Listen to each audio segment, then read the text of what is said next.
আপনি যখন রেফারি, আপনি যখন একটা রেগুলেটর, আপনি সদিচ্ছার উপরে রিলাই করতে পারেন না।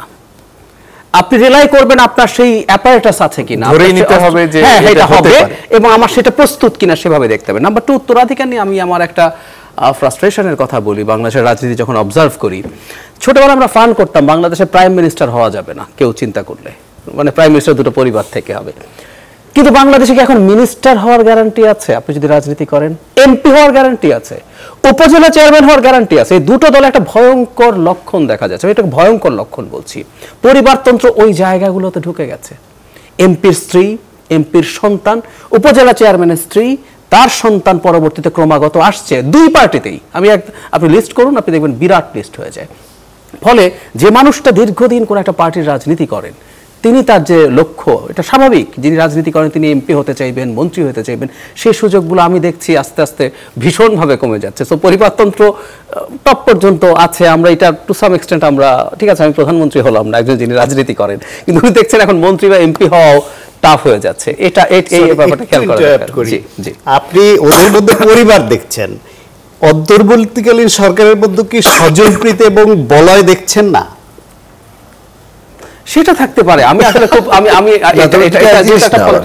এটা যেহেতু এক জিনিস না, হ্যাঁ দুটো যেহেতু পলিটিক্যাল সরকার না, কারণ যে মানুষটা আমাদের জাতীয় চরিত্র তো ঘুরে ফিরে এরকমই আমরা দেখছি, সেটা রাজনৈতিক দল হোক আর নির্দলীয় অন্তর্বর্তীকালীন সরকার হোক, আমরা খুব পার্থক্য না। আমি একটু বলি সায়ন্ত ভাই, আগেও আমাদের টপ জায়গায় পরিবারতন্ত্র ছিল, কিন্তু আমি যখন থেকে অন্তত পলিটিক্সটা বোঝার চেষ্টা করছি, এই যে প্রতিটা লেভেলে পরিবারতন্ত্র, কোন একজন এমপি যদি মারা যান পরবর্তীতে, বা উনি যদি বয়সের কারণে, আমার মনে হয় উনি যেটা বলতে চাচ্ছেন যে সেন্ট্রাল পরিবারতন্ত্র এখন যে ট্রিকল ডাউন করছে সব জায়গায়। সেটা ওখানে যদি এটা হয় আমার এলাকায় আমি এমপির পরিবার, এমপি লাইক উপজেলা যাবে আর ছেলে পৌরসভায় যাবে আর ভাতিজা যাবে ইউনিয়ন, পরে উনি না করলে তার জায়গায় রাজনৈতিক কর্তৃত্বটা একটা ব্যক্তিগত সম্পত্তিতে পরিণত হচ্ছে। তাহলে তো দিনের শেষে বড় প্রশ্ন হচ্ছে কি রাজনৈতিক সংস্কৃতির পরিবর্তন, সেটার কোনো আশা দেখেন জনাব সাকি? দেখুন, রাজনৈতিক সংস্কৃতির পরিবর্তনের প্রশ্নটা নিয়ে অনেকবার আমি বেশ কয়েকটা টক শোতে এটা আলোচনা হয়েছে। পার্টিতে গণতন্ত্র ছাড়া দেশে গণতন্ত্র হবে কিভাবে? পার্টিতে আগে গণতন্ত্রের ব্যাপারটা খুব গুরুত্বপূর্ণ, কিন্তু এখন ধরেন ওনার পার্টিতে অথবা ওনার পার্টিতে গণতন্ত্রের বিষয়ে আমি নসিহত করতে পারি, কিন্তু তাদেরকে আমি কি ইম্প্যাক্ট ফেলতে পারি?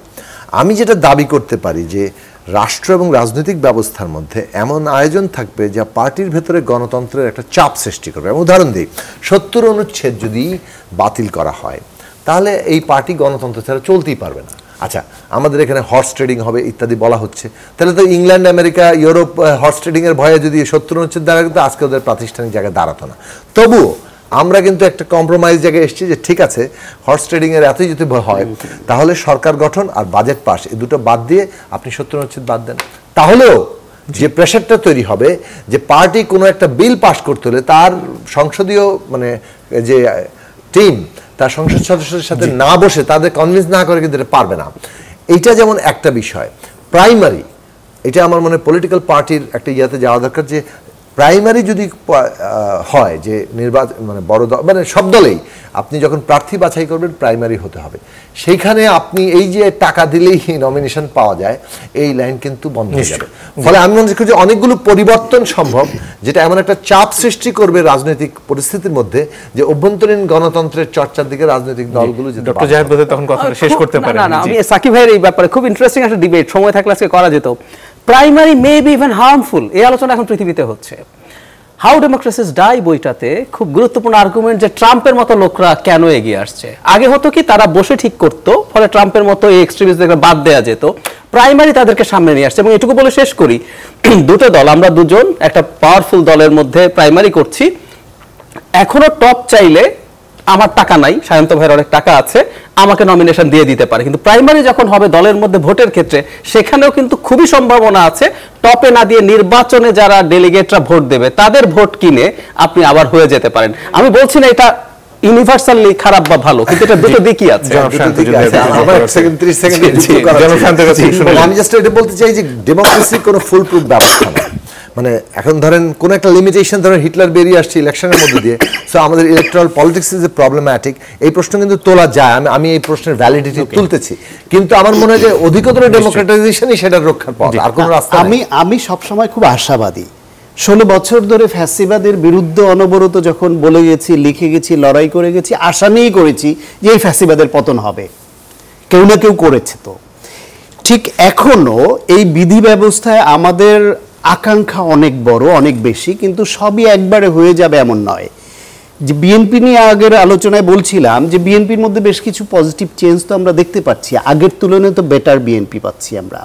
এই যে ব্যবস্থাগুলি নিচ্ছে বা প্রতিশ্রুতি দিচ্ছে, কিংবা যে 31 পয়েন্টস যেগুলো আপনাদের সঙ্গে আলাপ করে যে 31 পয়েন্ট যেটা বিএনপি দিল, যেখানে আপনার যুগপথ তারা 27 দিয়েছিল, আপনারা 14 দিয়েছেন, একসঙ্গে বসে 31 করেছেন, আপনারা একমত হয়েছেন এটার সঙ্গে, বিএনপি তো একমত হয়েছে, এবং বিএনপি যেহেতু বড় দল, তারা একমত না হলে এর ইমপ্লিমেন্টেশন হওয়া কঠিন, সুতরাং তাদের দায়িত্ব বেশি, তাদের ঘাড়েই এটা যাবে, ফেল করলেও তাদেরকেই মানুষ ধরবে আগে।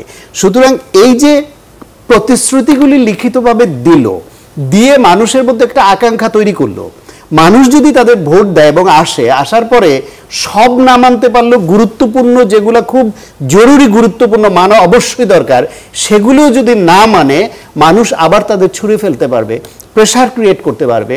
একটা নির্বাচনের মাধ্যমে মানুষের ভোট দেওয়ার অধিকারটা যদি শুধু রিস্টোর হয়ে যায়, এবং প্রতিশ্রুতি দিয়ে যদি প্রতিশ্রুতি রক্ষা না করে রাষ্ট্র পরিচালকরা, তখন তাদেরকে ছুঁড়ে ফেলার যে অধিকারটা, এটা মানুষের হাতে চলে গেলে বিধি ব্যবস্থা বদলাতে বাধ্য। আমরা সব একবারে পেয়ে যাবো এই আশা আমি করি না, কিন্তু একেবারেই যে পাবো না, ফ্যাসিবাদের 16 বছরের মতো জায়গায় ফেরত যাব, বা তার আগে বিএনপি, তার আগের জাতীয় পার্টি বা তার আগের সরকারের ওই পর্যায়ে যে ফিরে যাব সবকিছু, বা আগের বিএনপির যে ভুল ত্রুটি, সেই ভুল ত্রুটির রিপিটেশন দেখতেই থাকবো আমরা, বা আবার ফ্যাসিবাদ হয়ে আওয়ামী লীগ ব্যাক করবে, সেটা দেশের মানুষ অ্যালাউ করবে, এটা আমি বিশ্বাস করি না। ফলে পজিটিভ পরিবর্তন আশা করি।